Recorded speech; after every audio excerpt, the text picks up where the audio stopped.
आवाज आई, फिर तुमने कष्ट को मोक्ष और स्वर्ग का साधन कैसे समझ लिया मुनीति? जाओ, दूसरा जन्म ग्रहण करो। मैं तुम्हारे लिए अब देवलोक का द्वार खोल रहा हूं। ऊपर की तरफ देखो। और वहां मुनीति ने देखा, स्वर्ग में देवगण उस परम ब्रह्म की आराधना कर रहे हैं, सुखपूर्वक बैठे हैं। गंधर्व वीणा बजा रहे हैं, वीणा पर उस परम ब्रह्म की स्तुति सामगान गा रहे हैं। आवाज आई, मुनीति, ये भी तो परमात्मा की तपश्चर्या का ही मार्ग है, आराधना का मार्ग है, उपासना का मार्ग है। वीणा के तार को मध्य में स्थित करना पड़ता है। उसको खींचते रहोगे, खींचते रहोगे, खींचते रहोगे, वो टूट जाएगा, संगीत उत्पन्न नहीं होगा। और उसको ढीला और ढीला और ढीला करते चले जाओगे तो भी संगीत उत्पन्न नहीं होगा। इस सृष्टि में देवगण भी हैं, पिशाच गण भी हैं और मनुष्य भी हैं। तुम अपने जीवन को कैसा बनाना चाहते हो, वैसी अपने मन में धारणा कर लो। धारणा, अपने मन को दृढ़ कर लो। जैसा तुम चाहते हो, जो मार्ग तुम चुनना चाहते हो, ईश्वर उसी तरफ को तुमको चलाता है और तुम्हारी मदद करता है, सहायता करता है।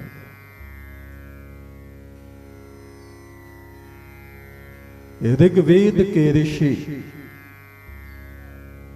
वैदिक छंदों में उस परम ब्रह्म की स्तुति गाते हैं।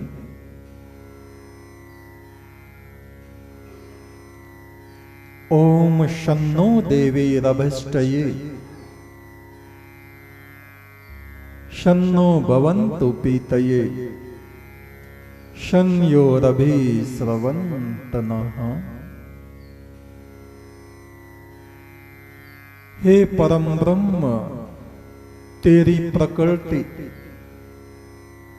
देव माने परमात्मा और देवी, देवी माने प्रकृति, ये तेरी प्रकृति मेरे लिए शांति बरसाने वाली हो। शमनवंती रीयते, ये प्रकृति, ये संसार ऐसी नदी है जिसमें तीव्र लहर पटार उठती रहती हैं। नुकीले पत्थर जिसमें पड़े हुए हैं। इस संसार से इधर उधर जाने वाले लोग उन पत्थरों से टकराते हैं, घायल होते हैं। शन्नो देवीरभिष्टये शन्नो भवन्तु पीतये। हे प्रभु, तेरा ये जगत, तेरी ये प्रकृति मेरे लिए शांताकारम हो, शांति प्रदान करने वाली हो। मेरी शांति को भंग करने वाली ना हो। तेरे अमृत को पीकर ऋषिगण, देवताओं जैसे स्वभाव वाले पुरुष शांत हो जाते हैं। ऐसे ही मेरी आत्मा को तो शांतिमान बना। शन्योरभि स्रवन्तु नः। त्रितापों से हमें निकाल कर अमृत सिंध की तरफ अमृत के सागर की तरफ, हे परमेश्वर तो हमें ले चल।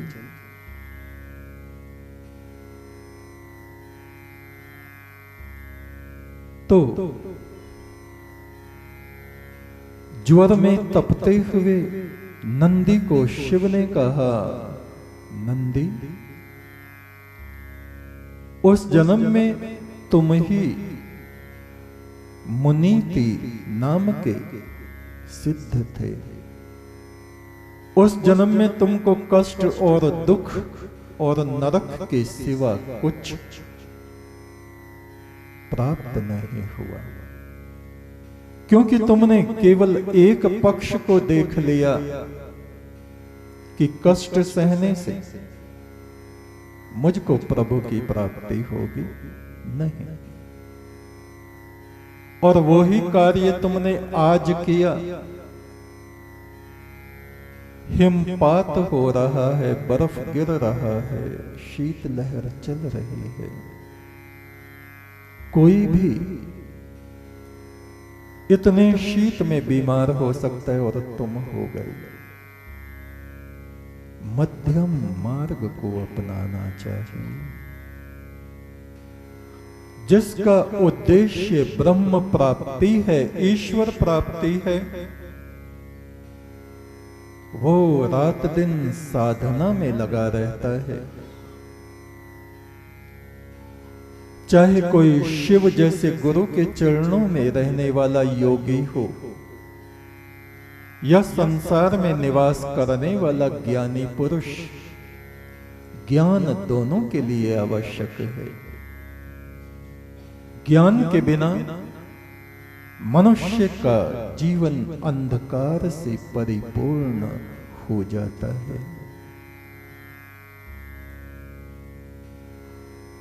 ज्ञान का प्रकाश हमारी बुद्धि में अवश्य होना चाहिए। जो साधना में लगा रहता है, मृत्यु काल में परम पुरुष परमात्मा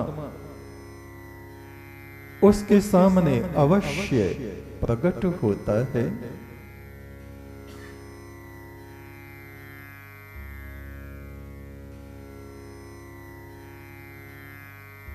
और जो मनुष्य उस परमेश्वर को भूलकर जीवन के मूल्यों की अवहेलना करता हुआ अज्ञान में, अभिमान में पशु की तरह बना रहता है, उसका वर्तमान भी दुख में व्यतीत होता है, भविष्य भी दुखों में व्यतीत होता है, और मृत्यु के बाद भी उसको कष्ट, दुर्गति, नरक, इन सब की प्राप्ति होती है।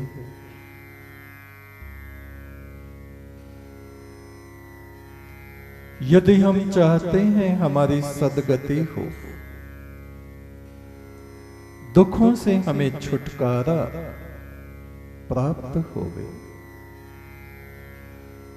तो हमें धर्म का आचरण करना होता है। केवल पूजा पाठ को ही धर्म नहीं कहा जाता।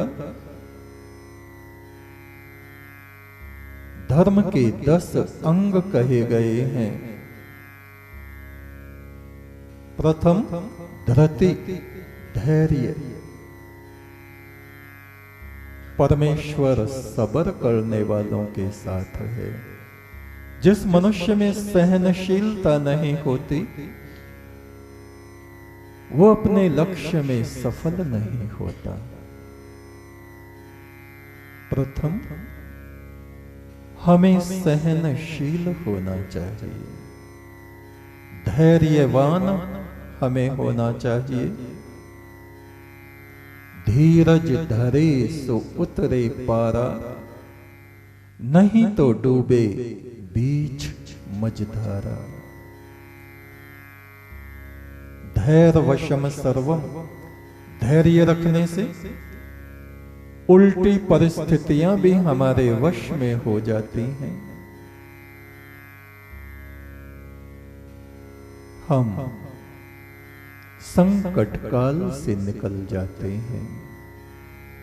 धर्म का सबसे पहला अंग है धृति, धैर्य। दूसरा धर्म का अंग कहा गया है क्षमा। हमारे प्रति किसी ने अपराध कर दिया है, उसको क्षमा कर दीजिए। छोटी छोटी बातों को बड़ी बड़ी बातें हम ना बनाएं।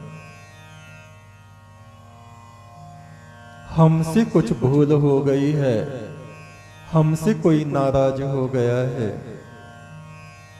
हमसे कुछ अपराध बन गया है, तो हमें क्षमा मांग लेनी चाहिए। क्षमा मांगने में और क्षमा करने में कोई आदमी छोटा नहीं बन जाता, कुछ घट नहीं जाता। धर्म का दूसरा अंग है क्षमा। क्षमा महान धर्म है। तीसरा दम। जो हमारी कुप्रवृत्तियां हैं, दुष्प्रवृत्तियां हैं,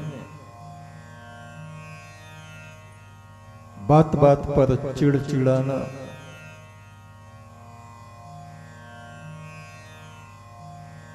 व्यर्थ चिंतन करते रहना, अशोच्य नन्वशोचस्त्वम प्रज्ञावादामश्च भाषसे। हम उन बातों को सोचते रहते हैं जो नहीं सोचनी चाहिए, और उससे हमारा मन व्यथित व्याकुल बना रहता है। उन बातों को बोलते रहते हैं जिनको बोलने से दूसरों को कष्ट की प्राप्ति होती है, और हमें बाद में पश्चाताप होता है। किंतु हम व्यर्थ की बातों को बोलते रहते हैं, बोलते रहते हैं, और यही हमारे दुख का कारण बन जाता है। हमारे विचार, हमारी वाणी, हमारे कार्य करने के जो तरीके हैं, उनमें हमें सुधार लाना चाहिए। इस सुधार को ही हमारे ऋषियों ने धार्मिक भाषा में दम, अपनी कुप्रवृत्तियों का दमन कहा है। चौथे अस्तेयम, चोरी ना करना। चोरियां, हम कहेंगे हम कहां चोरी कर रहे हैं, हमने तो किसी के घर में कोई चोरी नहीं की। वस्तुओं की चोरी ही चोरी नहीं होती, और भी कई तरह की चोरियां होती हैं। पुत्र पिता से तथ्यों को छुपाता है, मित्र मित्र से तथ्यों को छुपाता है, पति पत्नी से, पत्नी पति से चोरी रखते हैं, बहुत सी बातों की चोरी रखते हैं। ना उसका मन साफ है, ना उसका मन साफ है। शिष्य गुरु से चोरी रखते हैं, गुरु महाराज को मत बता देना। ऐसे काम ही क्यों कर रहे हो जो ऐसी परिस्थिति आई। ये हैं चोरियां, और तरह तरह की चोरियां हैं। व्यापारी अपने तरीके से चोरियां करते हैं,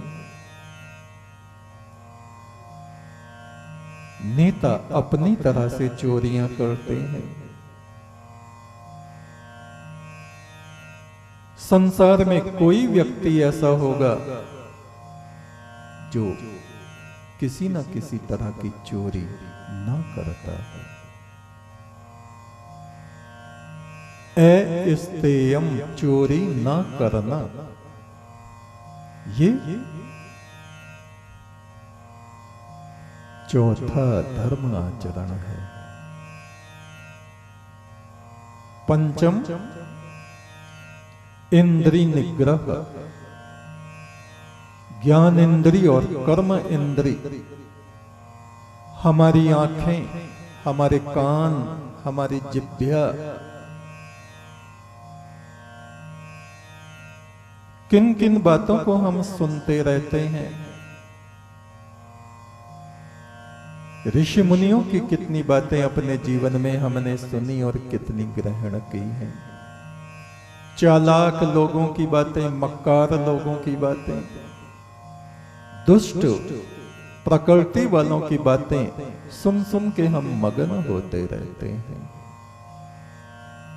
और वैसी ही बातें मुंह से बोलते भी रहते हैं। जिह्वा का एक और स्वभाव है खान पीन। बहुत से लोग अपने खान पीन को इतना बिगाड़ लेते हैं कि वे बीमार पड़ जाते हैं। शराब पीते हैं, सिगरेट पीते हैं, मछलियां खाते हैं, अंडे खाते हैं,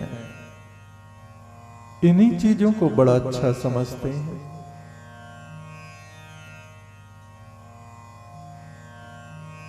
इसके अतिरिक्त आहार, एक तो जो हम मुंह से खाते हैं वो, और एक जो दिमाग से हम ग्रहण करते हैं, जिस ज्ञान को, अज्ञान को, जिन बातों को, शारीरिक आहार और मानसिक आहार। उल्टा सीधा खाने से जैसे आदमी बीमार पड़ जाता है, ऐसे ही उल्टा सीधा मानसिक प्रत्याहार से,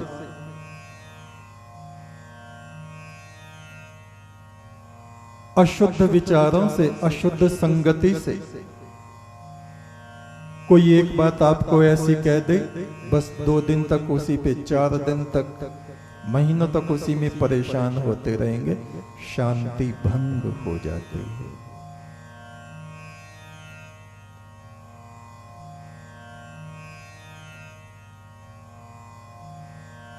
ये है इंद्रिय निग्रह। हम अपने ज्ञान इंद्रियों का प्रयोग कैसे करें और कर्म इंद्रिय, हाथ पैर, इनका प्रयोग कैसे करें। हालांकि इस वक्त में हम समझते हैं हम बड़े सभ्य हो गए हैं, हम बड़े विद्वान हो गए हैं, हम बहुत कुछ इस युग में सीख गए हैं, हमारी उपलब्धियां बहुत अधिक हैं भी, किंतु उसके बाद भी फिर हमारा जीवन अशांत क्यों है? इस प्रश्न का उत्तर है क्योंकि अशोचनन व शोचस्तुम, हम वो बातें सोचते हैं जो नहीं सोचनी चाहिए, हम वो बोलते हैं जो नहीं बोलनी चाहिए, हम उस कूड़े कबाड़ को इकट्ठा करते हैं जो हमको इकट्ठा नहीं करना चाहिए, और उस कूड़े कबाड़ को ही हम संपदाएं समझते रहते हैं। वास्तविक संपदा तो हृदय की निर्मलता, आत्मा की पवित्रता, वाणी की मिठास, विनम्रता, सेवा भाव, परोपकार, वास्तविक संपदाएं तो हमारे जीवन में ये हैं। और हम कंकड़, पत्थर, हीरे, चांदी, मोती, रतन, धन, इनको इकट्ठा करते हैं। करना चाहिए जितनी जरूरत के लिए, सबको जरूरत पड़ती है, किंतु उसका सदुपयोग और दुरुपयोग ये भी हमें अच्छी तरह से सीखना चाहिए। धर्म का अगला अंग है धीः, धियो यो नः प्रचोदयात्। धी माने बुद्धि, सद्बुद्धि, दुर्बुद्धि, धर्म बुद्धि, पाप बुद्धि, इतनी तरह की बुद्धि हमारी होती है। हे प्रभु हमें सद्बुद्धि प्राप्त हो, धर्म बुद्धि प्राप्त हो।